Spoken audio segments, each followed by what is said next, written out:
আসসালামু আলাইকুম প্রিয় দর্শক, আমিরুল মোমিনিন মানিক আপনাদের প্রত্যেককে আমন্ত্রণ জানাচ্ছি এই বিশেষ পর্যালোচনায়। দর্শক, আমাদের বিষয় হচ্ছে এই প্রথম ইরানকে যুদ্ধের রসদ দিল চীন, হতভম্ব ট্রাম্প। কদিন আগেও ইরান প্রকাশ্যে ঘোষণা দিয়ে বলেছিল ইরান, যুক্তরাষ্ট্র, ইসরায়েল এই ত্রিমুখী যুদ্ধে জড়াবে না বেইজিং। কিন্তু এখন স্পষ্টই বিভিন্ন সূত্র মারফত তথ্য পাওয়া যাচ্ছে যে ইরানের পাশে দাঁড়াচ্ছে চীন।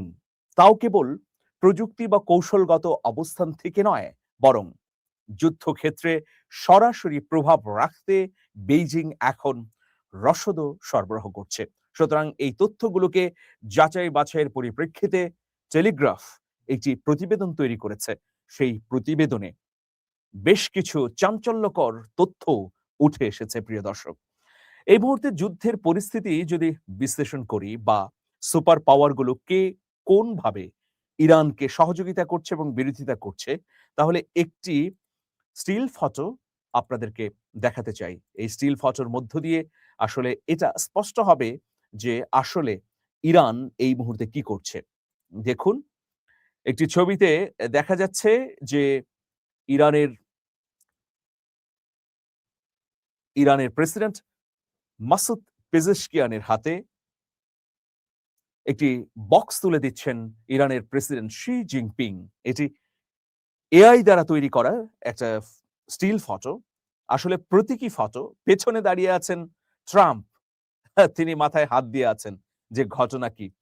যদিও এই ছবিটি প্রতীকী, কিন্তু এইরকমই আসলে বাস্তবতা প্রিয় দর্শক। তো মধ্যপ্রাচ্যে চলমান সংঘাতের মধ্যে চীন থেকে রাসায়নিক বহনকারী কয়েকটি জাহাজ ইরানে পৌঁছেছে বলে ধারণা করছেন বিশেষজ্ঞরা। এই ঘটনাকে বিশ্লেষকরা কেবল একটি সামরিক সরবরাহ হিসেবে নয়, বরং বৃহত্তর ভূ রাজনৈতিক কৌশলের অংশ হিসেবেও দেখছেন। ব্রিটিশ দৈনিক দ্য টেলিগ্রাফের বিশ্লেষণে দেখা যাচ্ছে যে যুদ্ধ শুরুর পর থেকে অন্তত 4টি নিষেধাজ্ঞা প্রাপ্ত ইরানি পতাকাবাহী জাহাজ দেশটির বন্দরে ভিড়েছে এবং আরও একটি জাহাজ উপকূলের কাছে বন্দরে ফেরার অপেক্ষায় রয়েছে। চীনের জুহাই শহরের গাউলান বন্দর থেকে যাত্রা শুরু করা এসব জাহাজ রাসায়নিক সংরক্ষণ সুবিধা এবং বহনের জন্য পরিচিত। এই জাহাজগুলোতে সোডিয়াম পারক্লোরেট বহন করা হয়েছে বলে ধারণা করা হচ্ছে, যা কঠিন জ্বালানি ভিত্তিক ব্যালিস্টিক ক্ষেপণাস্ত্র তৈরির একটি গুরুত্বপূর্ণ উপাদান।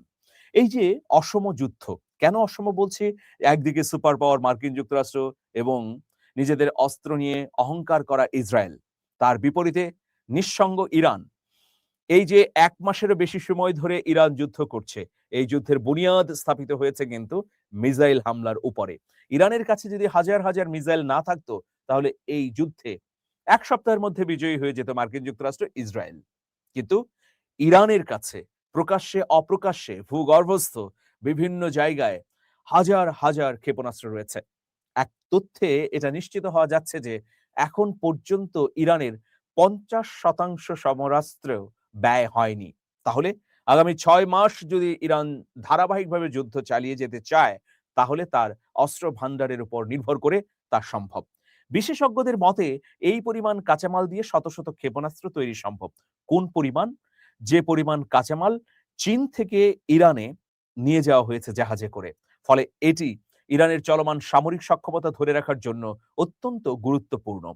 মধ্যপ্রাচ্যের নিষেধাজ্ঞা নিয়ে কাজ করা মার্কিন বিশেষজ্ঞদের ভাষ্য, সংঘাতের এই পর্যায়ে ইরান দ্রুত তাদের ক্ষেপণাস্ত্রের মজুদ পুনর্গঠনের চেষ্টা করছে এবং এই ধরনের আমদানি সেই চেষ্টারই প্রতিফলন।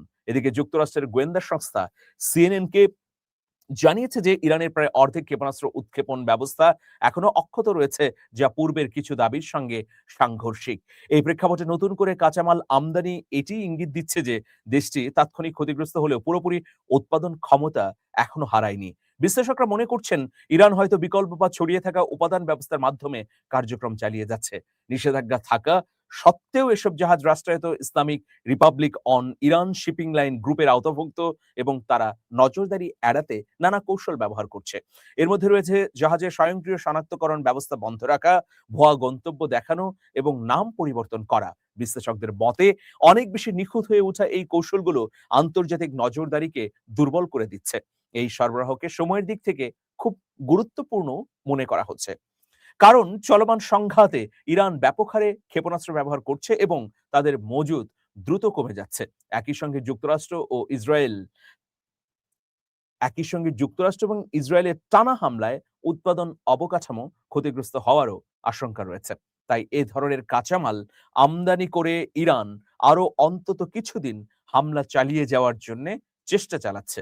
দ্য টেলিগ্রাফের প্রতিবেদন অনুযায়ী গোলবান ও জাইরান নামের দুটি জাহাজের সক্ষমতা থেকে অনুমান করা যায় যে ইরান অতিরিক্ত 785টি ক্ষেপণাস্ত্র উৎপাদনের জন্য যথেষ্ট কাঁচামাল নিয়ে গেছে চীন থেকে।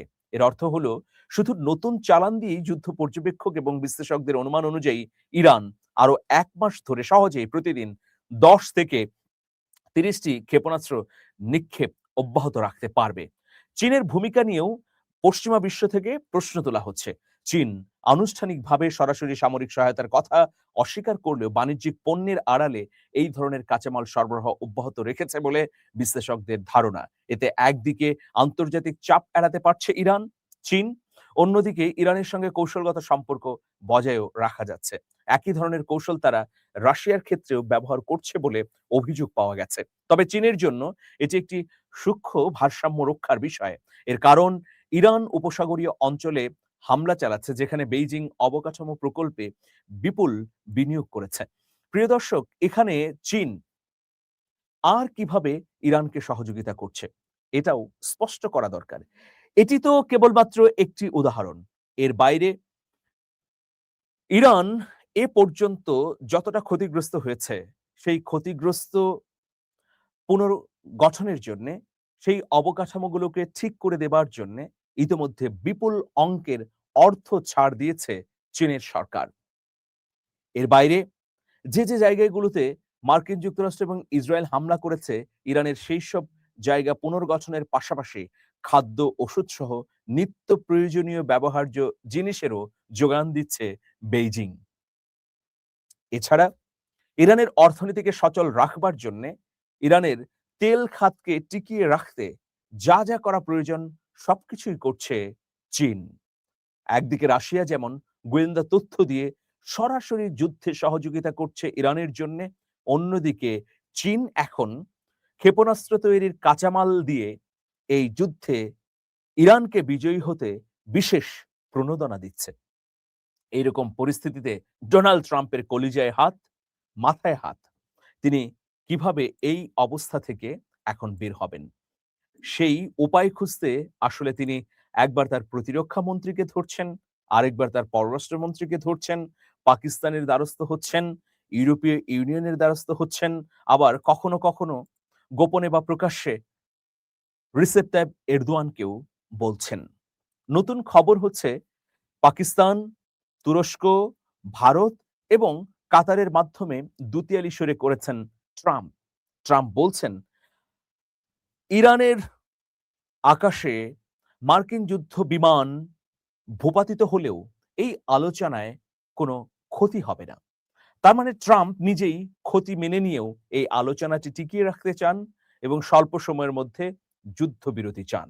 কিন্তু অন্যদিকে তেহরান একদম আটঘাট বেঁধে শক্ত অবস্থানে রয়েছে। তাদের অবস্থানটি হচ্ছে যে যুদ্ধ বন্ধ হবে স্বল্প মেয়াদে নয়, বরং দীর্ঘ মেয়াদে, স্থায়ীভাবে। এই জন্য আন্তর্জাতিক গ্যারান্টি ক্লজ তারা যাচ্ছে, যে গ্যারান্টির মাধ্যমে মার্কিন যুক্তরাষ্ট্রকে বাধ্য করা হবে যেন আর কখনোই ইরানের বিরুদ্ধে পশ্চিমা বিশ্ব আগ্রাসন চালাতে না পারে। এর বাইরে আরেকটি দাবি হচ্ছে যে ক্ষয়ক্ষতির বিনিময়ে বিপুল পরিমাণ অর্থও দিতে হবে। তো এই দাবিগুলো কি ডোনাল্ড ট্রাম্প শেষ পর্যন্ত মেনে নেবেন? আর যদি মেনে তিনি না নেন, তাহলে তার সামনে একটি পথই খোলা আছে, যুদ্ধকে চালিয়ে যেতে ভয়াবহ হামলা অব্যাহত রাখা।